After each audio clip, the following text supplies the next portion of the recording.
નમસ્કાર, આપનું હાર્દિક સ્વાગત છે એજ્યુકેશન ગુજરાતીમાં. આજે આપણે ધોરણ 8માંના ગણિત વિષયનો 9મો પાઠ માપન. આ પાઠના સ્વાધ્યાય પદ્ધતિનું સંપૂર્ણ સોલ્યુશન વિડીયો માધ્યમ શીખવાનું છે. ચેનલ પર નવા આવ્યો ચેનલ સબસ્ક્રાઈબ કરો, વિડીયો ગમે શેર કરી દો.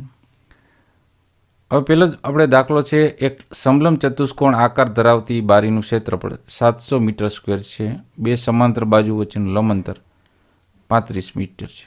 તો બે સમાંતર બાજુ પૈકી એક બાજુનું માપ આપ્યું છે 17નું, બીજી સમાંતર બાજુની લંબાઈ શોધો. તો આપણે અહીંયા એરિયા આપી દીધો છે, એની હાઇટ આપી દીધી છે h, અહીંયા એક બાજુ પણ આપી દીધી છે 17 મીટર. એને આપણે કન્સિડર કરીએ એ અને બી પ્રમાણે. તો સમલંબ ચતુષ્કોણનું ક્ષેત્રફળનું સૂત્ર છે 1/2 ગુણકમાં h ગુણકમાં a વત્તા b.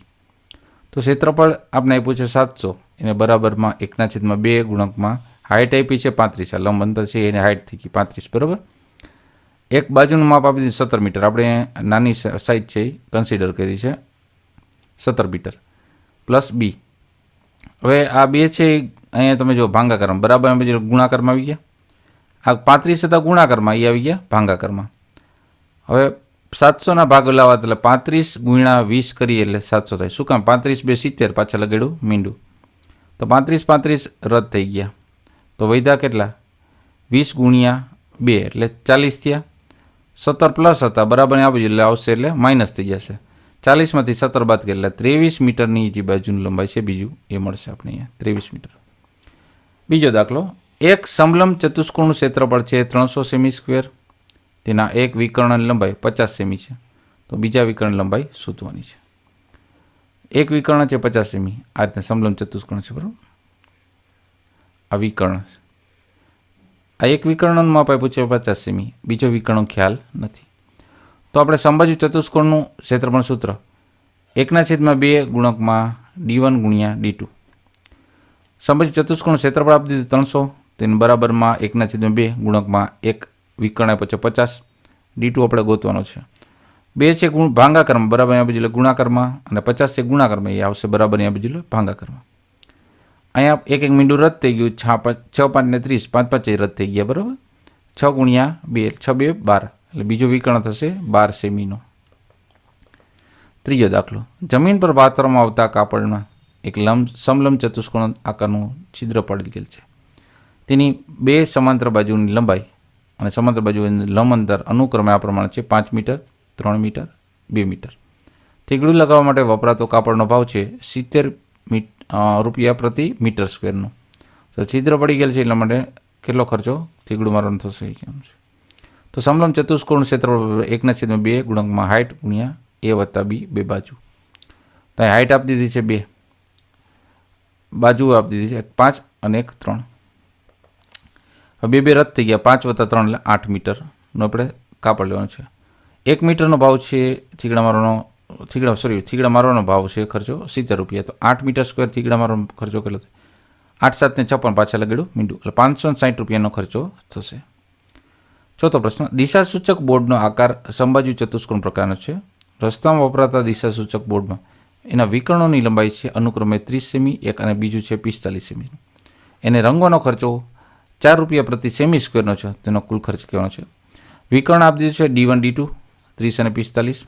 તો સમબાજુ ચતુષ્કોણનું ક્ષેત્રફળ છે એનું સૂત્ર લગાડી દઉં 1/2 ગુણકમાં d1 આ વિકર્ણ અને d2 બેનો ગુણાકાર કરવાનો.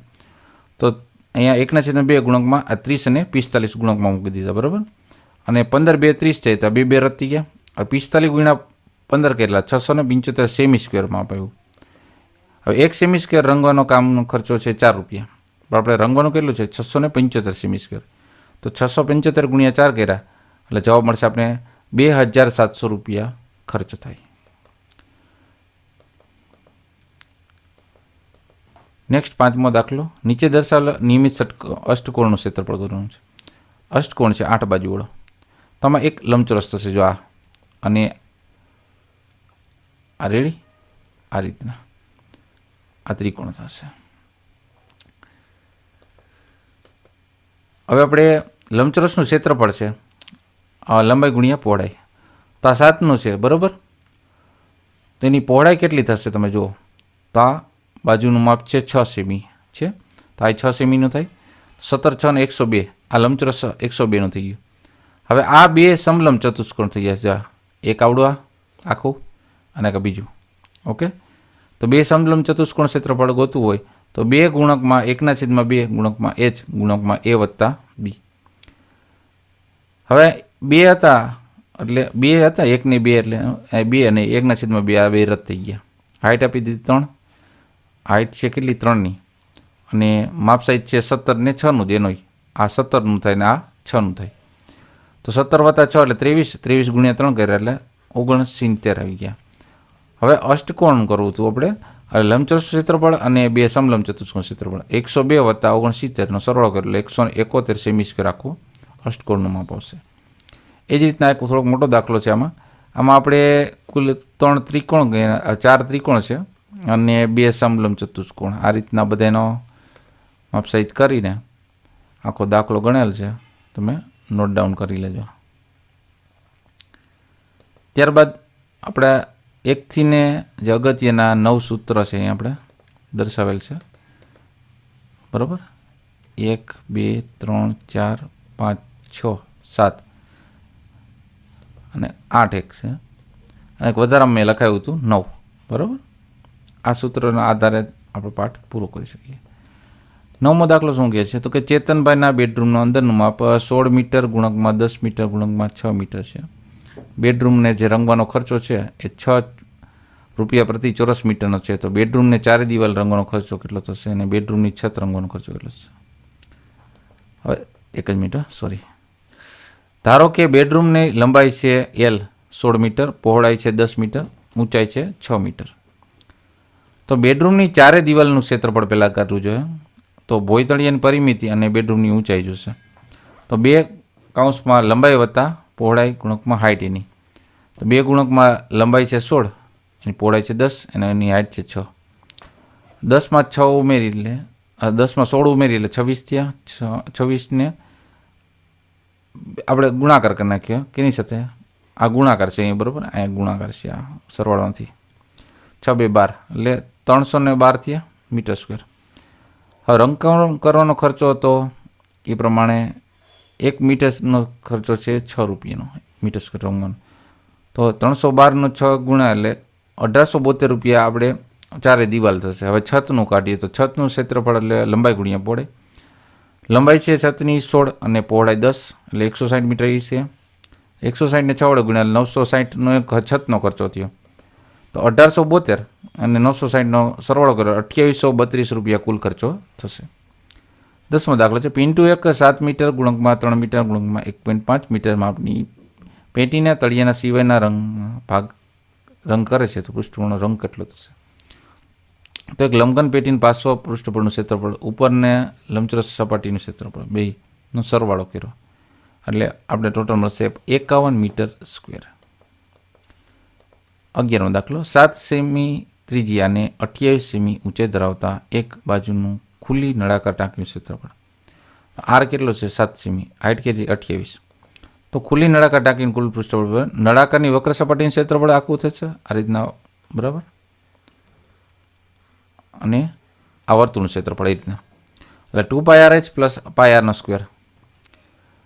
2 અને પાઈની કિંમત 22/7 લેવાની. આર છે 7 અને હાઇટ છે 28 વત્તા 22/7 ગુણકમાં આર છે 7, આરનો સ્ક્વેર છે એટલે 2 વખત લખવા પડે, બરાબર. અહીં 7 7 રદ થઈ ગયા, 7 7 રદ થઈ ગયા. હા, બધાનો ગુણાકાર 2 ગુણ્યા 22 ગુણ્યા 28 એટલે આવ્યા આપણે 1232 અને 22 ગુણ્યા 7 કરેલા આવ્યા 154. આ બંને સરવાળો કર્યો એટલે 1386 સેમી સ્ક્વેર એ પૃષ્ઠફળ થશે. 12મો દાખલો. એક નળાકારના વ્યાસ છે અને ઊંચાઈ 14 સેમી છે. પૃષ્ઠફળની સરખામણી 14 સેમી લંબાઈ ધરાવતો ઘન સાથે સરખાવવામાં છે. તો નળાકારનું પાર્શ્વ પૃષ્ઠફળનું ઘનના પાર્શ્વ પૃષ્ઠફળ કરતાં કેટલા વધારે અથવા ઓછું છે એ કહેવાનું છે વધારામાં. તો લંબાઈ આપણે આપી દીધી છે L 14 સેમી અને વ્યાસ પણ એનો આપ્યો છે 14 સેમી. તો વ્યાસનો અડધો કરશો એટલે આપણે 7 સેમી મળશે, કારણ કે આર ત્રિજ્યા બરાબર વ્યાસના છેદમાં 2 થશે. હવે નળાકારનું પાર્શ્વ પૃષ્ઠફળ ગોતવા માટે આપણે 2πRh 2 ગુણ્યા 22/7 ગુણકમાં આર 7 છે અને h છે 14. આ 7 7 ઉડી ગયા 44 ગુણ્યા 14 ગયા 616 સેમી સ્ક્વેર મળ્યા. હવે સમલંબનું પાર્શ્વ પૃષ્ઠફળ ગોતવાનું સૂત્ર છે સમઘનનું છે. 4Lનો વર્ગ. તો 4 ગુણ્યા 14નો વર્ગ હશે 196. 196 ગુણ્યા 4 એટલે 784 એ મળ્યા. સમઘનનું વધારે છે બરાબર, પણ કેટલું વધારે થાય છે એ ગોતવાનું જોઈએ. વધારે છે ખરી, કેટલું છે એ કીધું. તો 784માંથી 616 બાદ કર્યા એટલે 168 મળ્યા. તો નળાકારનું પાર્શ્વપૃષ્ઠ ઘનફળ કરતાં પાર્શ્વપૃષ્ઠ કરતાં 168 સેમી ઓછું થઈ જાય છે એમ કીધું છે. આ વ્યાખ્યા આપી છે ઘનફળને કદની, અને સૂત્ર આપ્યા છે લંબઘન, સમઘન અને નળાકારના ઘનફળ શોધવાના. 5મો દાખલો, એક લંબઘનના આધારે ક્ષેત્રફળ 150 સેમી સ્ક્વેર છે, તેનું ઘનફળ 1500 સેમી ઘન હોય તો લંબઘનની લંબાઈ શોધો. તો લંબઘનનું ઘનફળ બરાબર લંબાઈ ગુણ્યા પહોળાઈ ગુણ્યા ઊંચાઈ. ઘનફળ કેટલું છે? 1500. લંબાઈ આપી છે આપણે, ક્ષેત્રફળ આપ્યું છે કયું? ક્ષેત્રફળ લંબાઈ ગુણ્યા પહોળાઈ. તો આપણે હાઇટ કહેવાની બરાબર, ઊંચાઈની કહેવાય છે. તો લંબાઈ ગુણ્યા પહોળાઈ આપણે આપી 150 ગુણકમાં હાઇટ એટલે h. બરાબર અહીંયા પછી ભાંગાકારમાં જશે. અહીંયા 150 ગુણ્યા 10 કરી એટલે 1500 થઈ ગયા. 150 રદ થઈ ગયા એટલે 10 એની હાઇટ આવશે સેમીમાં. 6ઠો દાખલો, એક લંબઘન બોક્સનું માપ છે 55 સેમી, ગુણકમાં 50 સેમી, ગુણકમાં 25 સેમી. આ લંબઘન બોક્સની અંદરની 5 સેમી બાજુવાળા કેટલા નાના સમઘન રાખી શકાય? તો સમઘનનું માપ છે એટલે એ એલનો ઘન, અને લંબઘન ગોતવું એટલે આપણે શું કરવું જોઈશે? બોક્સ ગોઠવવાના છે અંદર લંબઘન અને સમઘન, બરાબર. એક મોટું લંબઘન હોય દાખલા તરીકે, આ લંબઘન બોક્સ છે, એની અંદર સમઘન ગોઠવવાના છે નાના નાના આ રીતના, બરાબર, બોક્સ આખા. રેડી? તો જે લંબઘનનું માપ હતું એ ઉપર લખી નાખ્યું, છેદમાં લખી નાખ્યું સમઘનનું માપ. હવે 10 5 50 થાય એટલે 5 5 એ રદ કર્યા, અને 55 25 ના 5 5 આ રદ કર્યા એટલે વૈધા 55 ગુણ્યા 10 એટલે કે 55 55 પાછળ લખેલું મીંડું એટલે 550 સમઘન ગોઠવી શકાય લંબઘનમાં. ત્યારબાદ 7મો દાખલો છે, નળાકારની ઊંચાઈ સમાન રાખી ત્રિજ્યા બમણી કરવામાં આવે તો તેના પૃષ્ઠફળમાં કેટલા ટકા વધારો થશે? આ એક દાખલો. અને બીજો દાખલો એમાં ઘનફળમાં કેટલા ટકા વધારો થશે એ પણ કહેવાનું છે. તો પહેલો દાખલો છે એનો, બરાબર, અને એનો બીજો દાખલો છે આ રીતના બાજુમાં છે, ઘનફળમાં થતો ફેરફાર. તમે પોઝ કરીને લખી લેજો. પછી 8મો દાખલો છે, ઘનની માત્ર કોઈ પણ એક બાજુને 4 ગણી કરવામાં આવે તો એક ઘનફળ કેટલા ગણું થશે અને પૃષ્ઠફળ કેટલા ગણું થશે? બે દાખલા એ છે, આ એનું ઘનફળ, અને બીજો છે અંતિમ પરિસ્થિતિ પરથી અહીંયા સુધી પહેલો દાખલો છે. પછી બીજો દાખલો અહીંયા છે. ત્યારબાદ 9.6માં ઘનફળ ને કદની ક્ષમતા. લંબઘનના આકારનો સ્ટોરરૂમ છે, તેનું માપ 20 મીટર ગુણકમાં 15 મીટર ગુણકમાં 3 મીટર છે. આ સ્ટોરની અંદર 500 લીટર ક્ષમતા ધરાવતા કેટલી પેટી રાખી શકાય? તો આપણે 500 લીટર એટલે કે અડધું થયું 1 લીટરનું મીટર ઘન, બરાબર. તો આપણે 20 ગુણક 15 ગુણક 3ની માપની સાઈઝની છે. આ છેદનો છેદ આવી ગયો, ક્યાં આવી ગયો? અંશમાં આવી ગયો. જો આવી ગયો, બધાને ગુણાકાર કર્યો એટલે 1800 પેટી થશે. બીજો દાખલો છે, જમીનમાંથી પાણીની બોરવેલ દ્વારા 1200 લીટર પ્રતિ મિનિટના દરથી બહાર પાણી કાઢવામાં આવે તો 360 મીટર ઘન પાણી બહાર કાઢવામાં કેટલા સમય લાગશે? 1 ઘન મીટર એટલે 1000 લીટર થાય, તો 360 એટલે 360ની પાછળ 3 મિનિટ એટલે 3,60,000 લીટર થયું. 1200 લીટરને 1 મિનિટ થઈ તો 3,60,000 કેટલા થાય? ભાંગાકાર કર્યો, બે મીંડા ઉડી ગયા, બરાબર. અને 3600 એટલે 12 ગુણ્યા 300 એટલે 3600 એટલે 12 ગુણ્યા સીધા 300 કરીએ એટલે 12 36 મીંડા લગાડ્યા, 12 ઉડી ગયા, 300 એવા.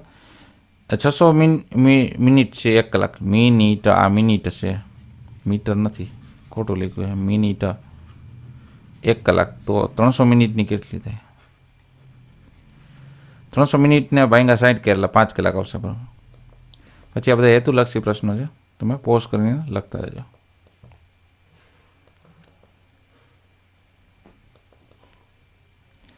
પછી બીજો પ્રશ્ન ખાલી જગ્યાનો.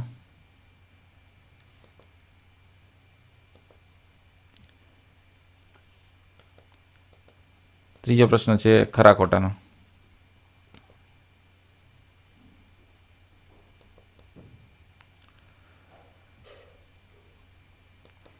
ચોથો પ્રશ્ન છે જોડકાનો. આ આપણે 9મા પાઠનું સ્વાધ્યાય પોતાનું સોલ્યુશન જોતા રહો એજ્યુકેશન ગુજરાતી ચેનલ શીખતા રહો. થેન્ક યુ, આભાર.